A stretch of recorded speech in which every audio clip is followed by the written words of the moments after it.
Hello people, welcome to my new video. In this one, I will give you an update about the immigration statistics, trends, and my expectations.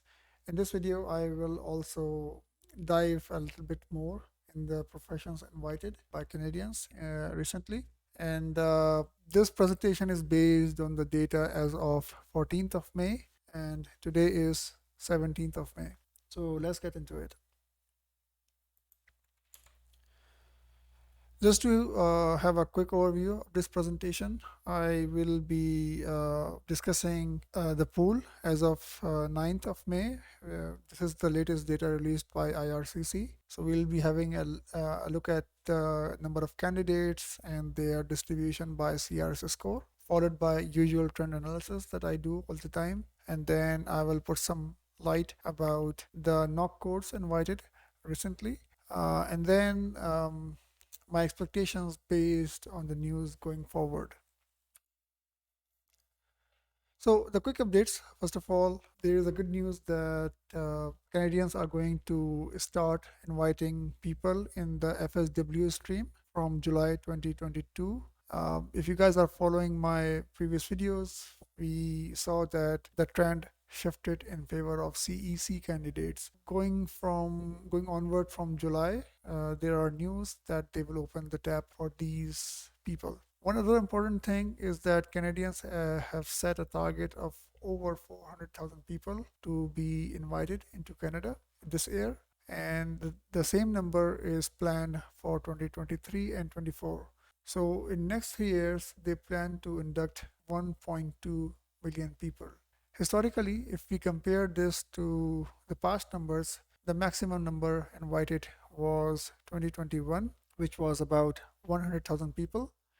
And mainly, these people were taken from CEC stream. If we go back to 2020, 2018 or 19, the level was about 80,000 people or 75,000 people on average. So the new targets they have set easily over 4 times the past, and it's a good opportunity for everyone to get ready, prepare the documents, and raise the profile or the expression of interest with IRCC as soon as possible. You can look up my past videos to understand the overall process, the importance of CRS, and then overview of PNPs. You may hire a consultant, but I don't think it's absolutely necessary. If you do not know English and you cannot fill forms, then you might go for a consultant, but it's up to you eventually.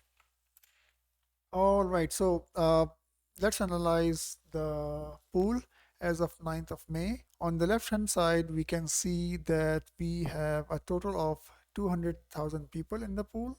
About 50% of the people, or about 100,000 people, are less than 400 CR score. And then we have about 25% of the people, roughly speaking 50,000. If we total all of these bars from 400 CRS to 450, these are like 450,000 people, or 24% of total. And you can see how many peoples we have in each band. You can pause the video and look at the graph in detail. Now, why this is important? It is important because if we look at the second chart, we can see historically the average cutoff has been who had a score of, as we can see the gray color, we can see they had a score between 450 and 500.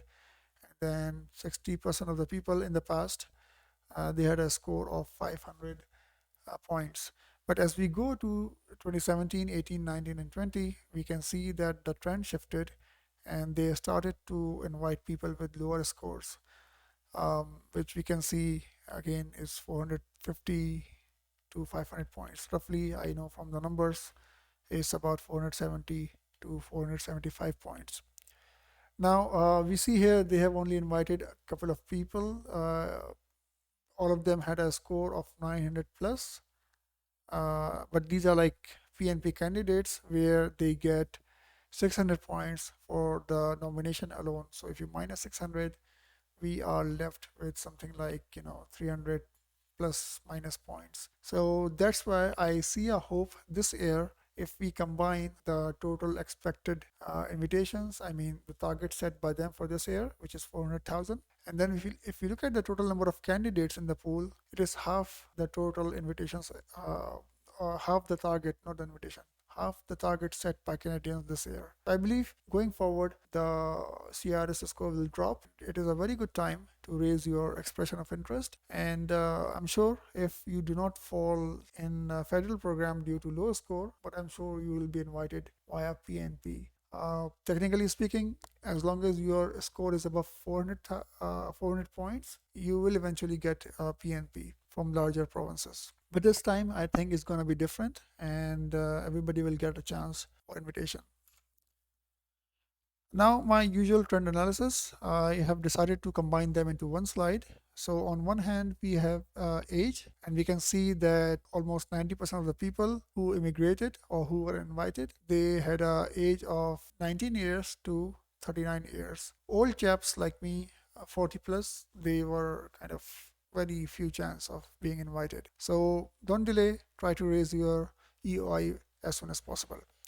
Also, on the second chart, top left, top right, we can see that there is almost equal distribution between various streams or programs, CEC, FSW, PNP. But due to Corona, the trend started to shift in 2020, 21, tilted down in favor of CEC. And again, Indians are on top of the list. If like these are like 50% at least of the total people invited to Canada, followed by China, and then surprisingly Nigeria, they went up to 16%, and then rest of the world. This is only quarterly data until March, so the numbers might change, but I'm not expecting a drastic change in the trend as a whole.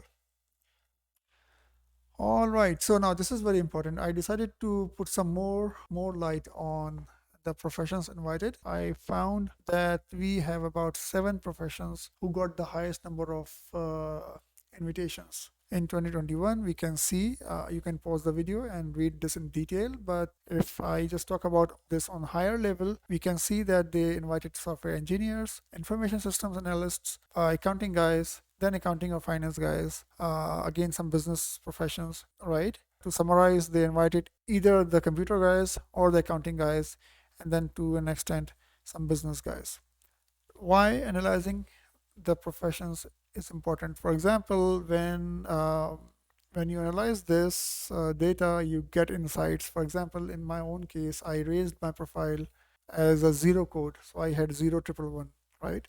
But when for some reason, I was just following my documents, and then I realized that the number of invitations given to 1 1 1 1, which is very closely allied to my profile or profession, they were getting more invitations compared to 0 1 1 1. So this year I raised my profile with 1 1 1 1. So you can, you can try to manage your situation accordingly. So for example, if you are going to apply, let's say somewhere in 2174, for example, so I would say try to look if you can justify with documents. You might consider taking 2173 instead of 2174. So you get an idea.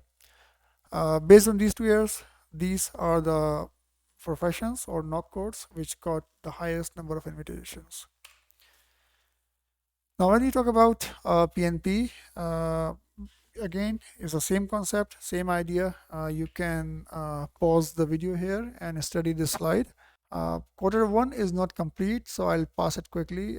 Let us look at 2021, which is full year, right? So here also we see that they invited software engineers, computer programmers, accountants, 1 1 1 1, not 0 1 1 1, and the same computer guys again and again, right? So it seems that Canadians are looking for computer professionals, whether software engineers, network analysts, and all that. You get the idea. Choose your code wisely, as long as you can prove it with your justifications, with your documentation. So don't select anything which is totally out of the way. If you are an accountant, then do not select cooks because you cannot prove it, right? So don't lie, only try to manage the closest knock code, so you have a higher chance of being invited. And then also, if we look at PNP for 2020 and 2019, you can pause the video here and then, study it. But eventually you will see that they have been inviting software engineers, computer guys, accountants, and the same trend stayed in 2019.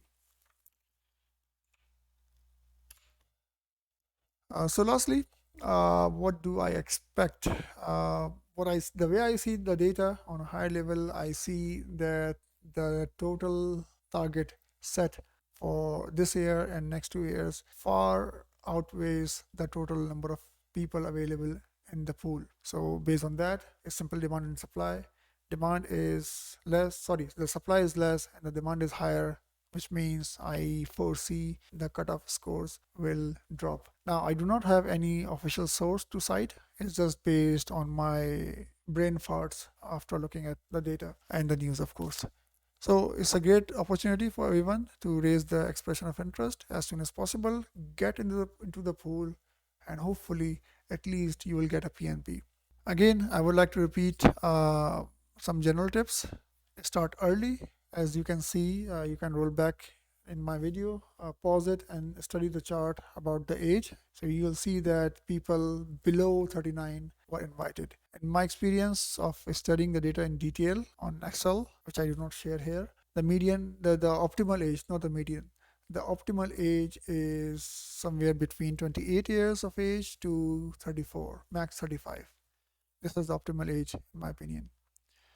Try to do the best in your IELTS. It is not a test of English. It is basically an exam which tests your everything, your memory, your ability to recall, to listen, to understand, comprehend, right? Reading and whatnot. So take it seriously, prepare for it. On YouTube, you can find many tips, many shortcuts which help you to boost your scores. If possible, and if you have time and resources, try to learn French. Even if you score basic, you will get some additional point, and sometimes 5 points also make difference.